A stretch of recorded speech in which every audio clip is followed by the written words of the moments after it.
Good morning, everyone. I hope that you are having a great day. Today we're going to be talking some more about conjunctions, okay? Before we begin, I just want to remind you what a conjunction is.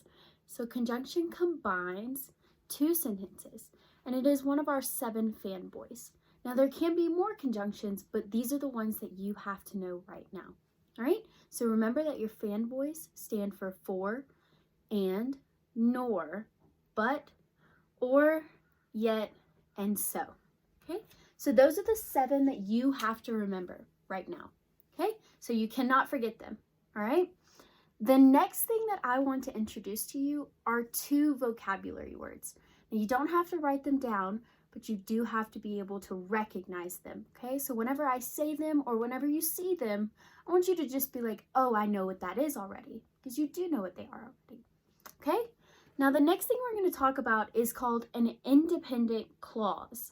Now, an independent clause just means a group of words that has a subject and a predicate, okay?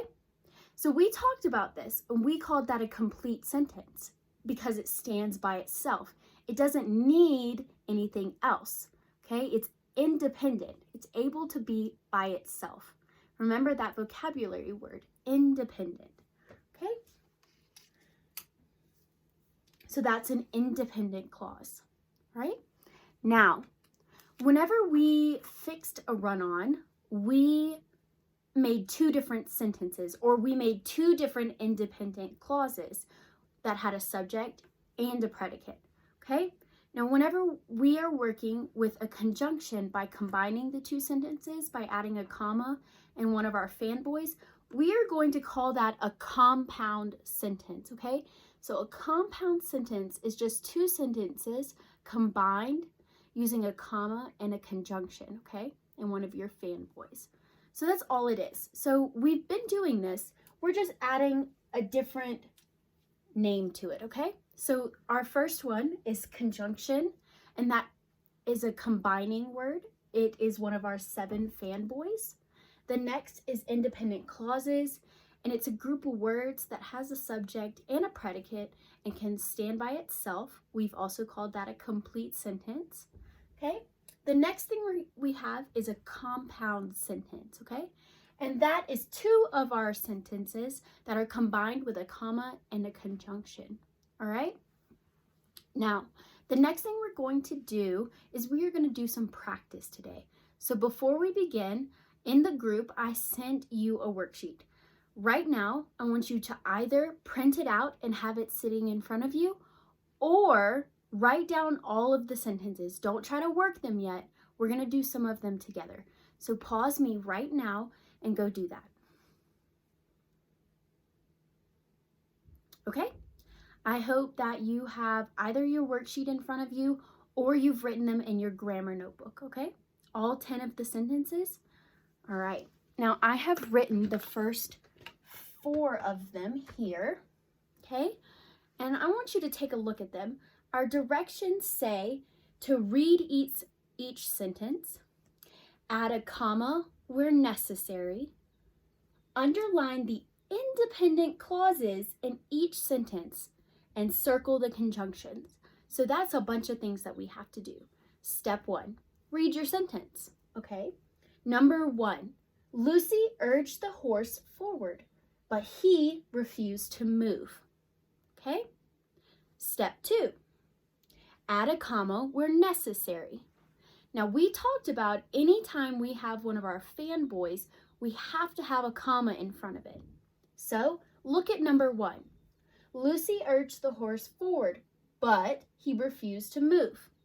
I recognize one of my fanboys is in that. Do you recognize it? If you do, it's but, okay? So I'm going to go on and circle that because I know that that's there, okay?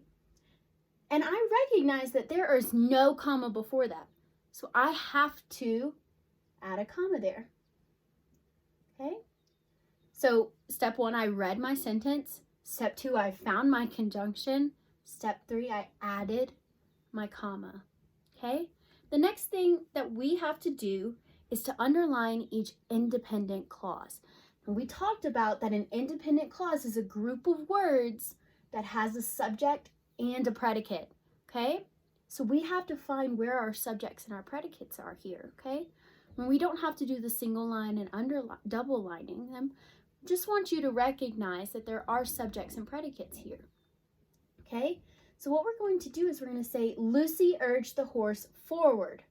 Okay, now, who or what is the sentence about? Lucy. Lucy what? Urged the horse forward. Okay, so that is my first independent clause. Okay, so my instructions told me to underline it. Next part, he refused to move. Who or what? He. He what? Refused to move. So that is my second independent clause.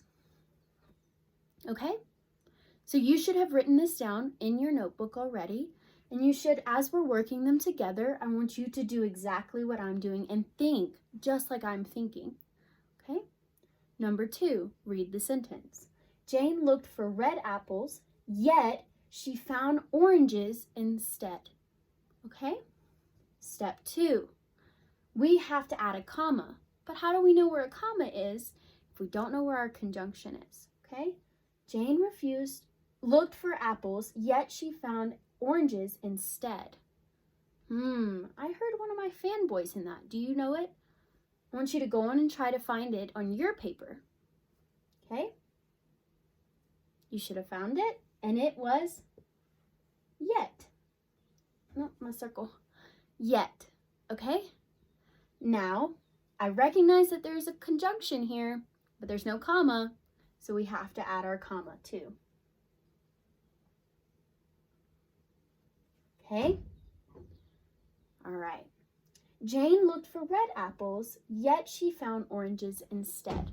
Now our next step is to find our independent clauses, or our two sentences that have been smushed together. Okay? So, who or what is the sentence about?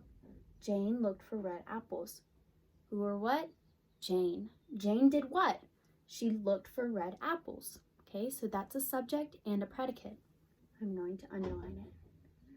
If we separated our independent clauses, they would be able to be two separate sentences. Okay, so I could take out my conjunction and make two sentences. But I'm not. I'm making a compound sentence. Next, she found oranges instead. Okay, who or what? She. She did what? She found oranges instead.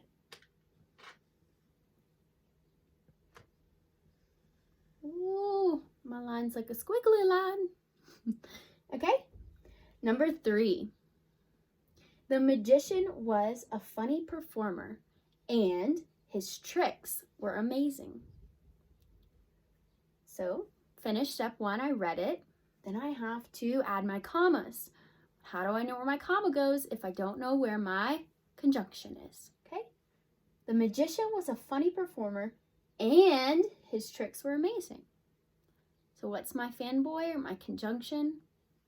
You're right, it's and.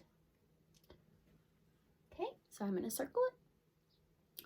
And then I recognize that once again, there's no comma in front of my conjunction, so I have to add it. Okay? All right, and then the final step is to find my independent clauses. Now you have probably begun to recognize that there's an independent clause on this side of my conjunction, and there's an independent clause on the other side of my conjunction. If you've begun to make that connection, very good. If you haven't, we're going to keep working on it. Okay, so who or what is the sentence about? The magician. The magician what? He was a funny performer. Okay, so subject, predicate, independent clause.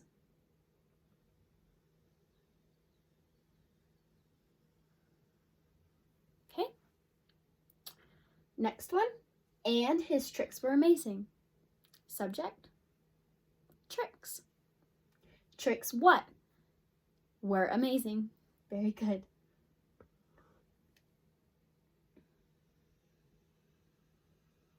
Okay, now I want you to take 1 minute and I want you to try to do this yourself. you pause me right now. Pause the video and you try to do number 4. Grandpa has an ache in his knee, so he uses a cane. You pause me and do this right now, and then check your work when you come back. Okay? You should have completed this already. All right? Grandpa has an ache in his knee, so he uses a cane. All right? Now, I know that so is one of my fanboys because the S in fanboy stands for so. Okay? So I'm going to add a comma in front of that also because anywhere there's a conjunction, when combining these two, there has to be a comma. Okay? My independent clause, or my subject and my predicate on the first side, are Grandpa has an ache in his knee. So who or what? Grandpa. Grandpa what? Has an ache in his knee. So he uses a cane. Subject, he. He what? Uses a cane. All right. So a quick review. A conjunction combines 2 sentences, and it is our 7 fanboys. Remember, our 7 fanboys are for, and, nor, but, or, yet, so. Okay? An independent clause is a group of words that has a subject and a predicate. Okay? So it can be a complete sentence, or like we saw here, it can be a part of another sentence. A compound sentence combines 2 sentences using a comma conjunction. Okay? So these are all compound sentences because they have a subject and a predicate, and then a comma conjunction, and then more subject predicates. Or they are 2 sentences combined. All right. Your job today is to complete the other 6 questions in your grammar notebook. If you have any questions, please let me know. Have a wonderful day. Mwah.